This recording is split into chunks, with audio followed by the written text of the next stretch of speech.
Hello my dear students, welcome back for another session. Today I will be teaching you geography, another chapter, that is unit 6, natural vegetation and wildlife. Now from the name of the chapter, natural vegetation and wildlife, you come to know that in this chapter we will be discussing about the forest and the wildlife that resides in the different forest. Now before beginning with the chapter, what is natural vegetation? Now there are two, natural and man-made. Now when we talk about natural vegetation, that is forest, and the trees that you see grow around, the grass, everything, they all come in natural vegetation. That means they are naturally grown. Now when we talk about man-made, like gardens, parks, all these are man-made because they are being put by the man. Okay, so there is natural and man-made environment. Now in this we will be studying natural environment and how the animals and the plants that are there in the forest, how they are adapted to the temperature and to the different altitudes of the different altitudes, in which the different altitudes, how they grow and how the animals are there according to it in different altitudes, and how are the trees, what are the types of trees that you will be finding in that different altitudes. I hope you remember when I taught you about the different heat zone, in which we studied about the torrid zone, the temperate zone, then we studied about the frigid zone.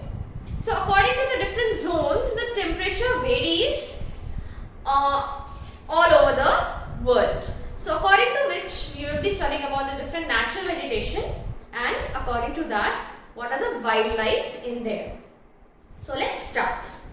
So there is a small story, that is a conversation given, like Salima was excited about the summer camp she was attending.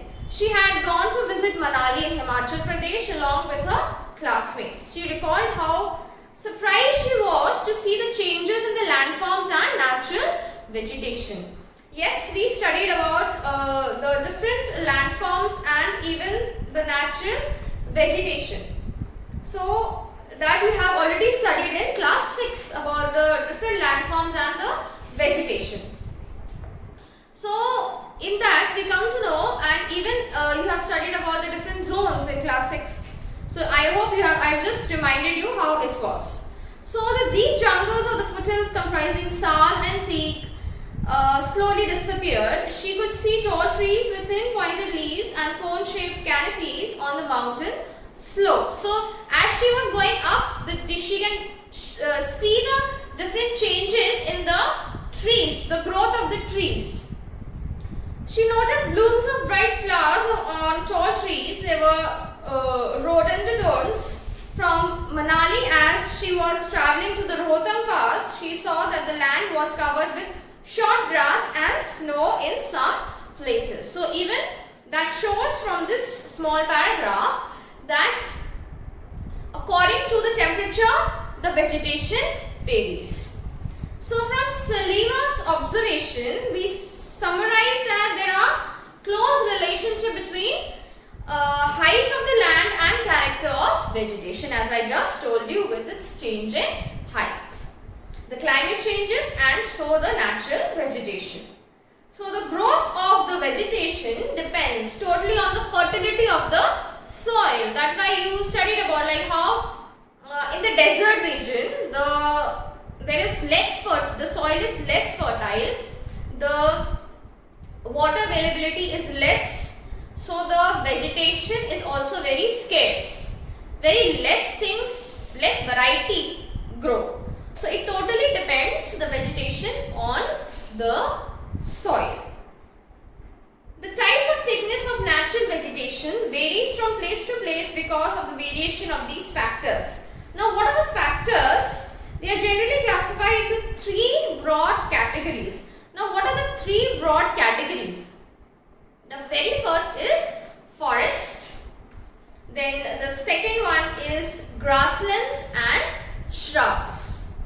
Forest, obviously, you all know it's a thick area, big covered. It's an area that is very it's all covered with grass, or it's a marshy land and thick trees or tall trees, depending on the height of the place. So forest will grow where temperature and rainfall are plentiful to support the tree cover, depending upon the factors like dense and open forest are grown. Now, depending on the factor means depending on the natural on the rainfall. Okay, the more the rainfall, the more will be the growth of the trees and plentiful. The next is the grasslands. Now, which grow in the region of moderate rainfall. That means it will grow basically on the upper temperate zone, not in the middle temperate zone, just above that or the temperate zone and below the frigid zone. Then is the shrubs. These are thorny shrubs and scrubs grow in the dry region, that is close to the equator and in the desert region. So let's start. The next it says that the changes in the type of natural vegetation occurs mainly because of the change in the climate. So let's start with discussing about the different kinds of forest and the trees grown in these forests and the wildlife found in these forests. So in this chapter we will be studying, as I told you, about forest. So these are the different forests that we will be studying. That is the tropical evergreen forest, tropical deciduous, temperate evergreen, temperate deciduous, Mediterranean forest, coniferous forest. Then there are two more, that is grasslands and thorny deserts. Now let's start with the first that I will be teaching you is tropical evergreen. What is tropical evergreen? Now tropical means tropics, okay, that is the torrid zone, and evergreen means that is it is always green throughout the year. But none of the trees can remain green throughout the year, right? That means in this forest there are variety of trees growing and they don't shed their leaves at the same time. So it appears to be green all the time. That is why it is called as evergreen forest. Now in the tropics there is plenty of rainfall because it's in the tropics, and you have studied about the convectional rainfall, right? The 4 o'clock rainfall. In the previous videos I have told you in the previous chapter. So these rainfall that occurs throughout the day, it is warm and the evaporation, the condensation and the precipitation is very fast. So by the end of the day it rains and again it evaporates. So because of that the growth is also very much, it's very dense. So here as we will discuss about the first, that is tropical evergreen. So these are thick forests and appear evergreen and they are near the equator or close to the tropics, that is in the torrid zone. And they receive, as I told you, heavy rainfall throughout the year. That is why the fertility is more, the production is more, the trees are very tall, they are different trees. There are marshy land, there are shrubs, there are canopy trees, there are tall trees, there are all kinds of trees you will find here. Now the different as I tell, thick canopy is also there, and the space tree do not allow the thick canopy. Now when you see a canopy, what do you mean by a canopy? It's a tree that is, you can see it's having a canopy. Canopy can be an inverted umbrella, the umbrella, like looking like an umbrella, right? So that protects you from the heat, the sun rays.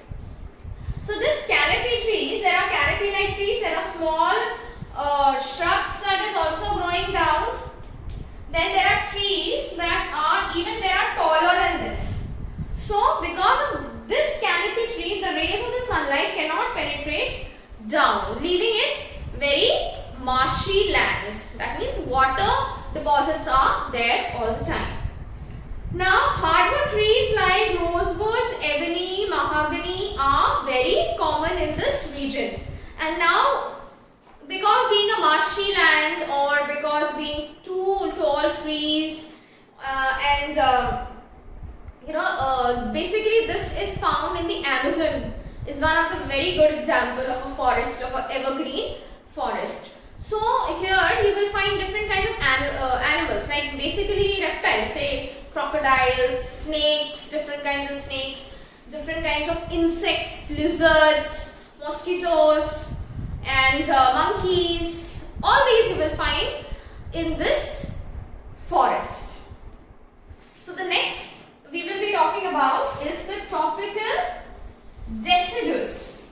Now when we call it as tropical deciduous, it is also known as monsoon forest. Okay. Now this is found in large part of India, northern Australia and in Central America. These regions experience seasonal changes. They are not, that is why they are not called as evergreen, right? They have seasonal changes. That means they all shed their leaves at the same time.